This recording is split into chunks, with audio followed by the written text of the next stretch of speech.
Brilliant Minds, the show has been renewed for a second season. This show explores the ins and outs of a neurologist that takes a very different approach to helping his patients. Earlier, producer Colleen caught up with the part of the cast to see what we can expect this season. Take a look. So Zachary, I want to start with you. Taking on the role of Dr. Wolf has to be challenging. So how much research did you put into looking at the work of Dr. Oliver Sacks to kind of prepare for this role? Yeah, I'm so fortunate. The character I play is based on a real life person who you just mentioned, Dr. Oliver Sacks. He was a renowned neurologist and acclaimed author, actually, as well. So, from an actor's standpoint, you can't ask for a better point of entry.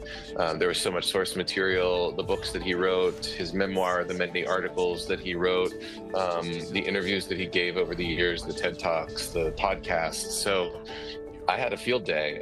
It was great, and I used a lot of that to get me prepared for the first season of the show.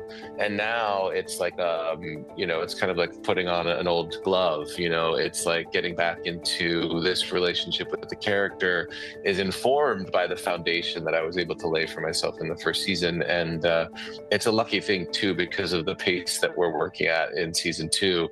I'm glad I had the window running up to the first season to prepare in the way that I was able to.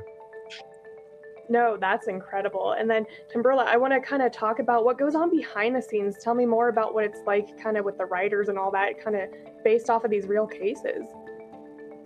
The writers are led by our incredible showrunner, Michael Grassi.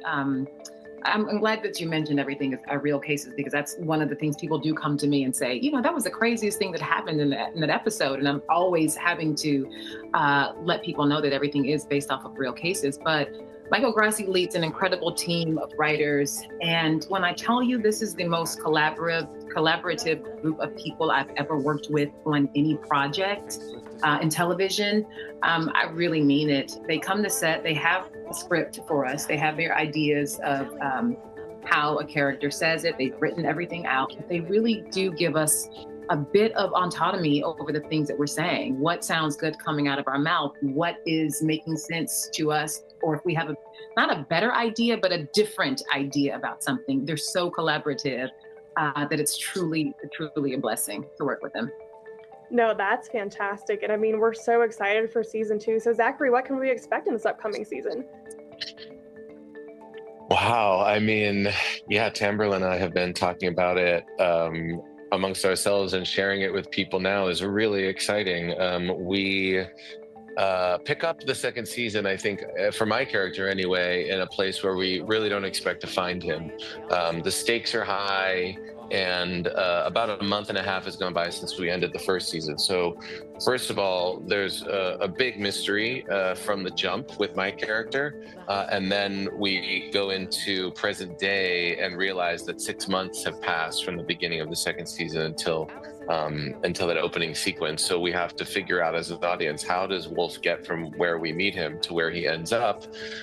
So for my character, that's one mystery that needs to be solved. And then, the complexity of the relationships that he has with his parents, with the other doctors at the hospital, and the familiarity that he has with Tamberla's character, Carol Pierce, and the connection that they share, and the way that connection really helps them both move through the challenges that they're facing in their own lives. They rely on each other. And it's really wonderful, to have someone that I enjoy and appreciate as much as I do Tamberla at my side every step of the way. It's just been a really fun experience, and I think both of us are really excited to finally be able to share it with audiences.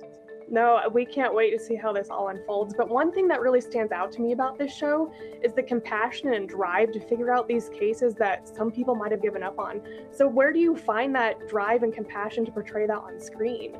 I've said this in several interviews that we are the doctors that people hope for and they pray for. So I think knowing that going into each episode, that people are really looking at us as hope for them and how they can receive better treatment, possibly from their physicians or their medical staff.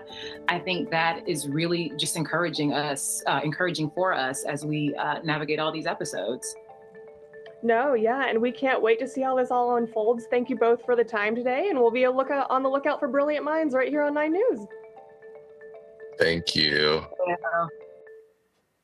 Brilliant Minds airs Mondays right here on 9 News. You can also catch it streaming the next day on Peacock.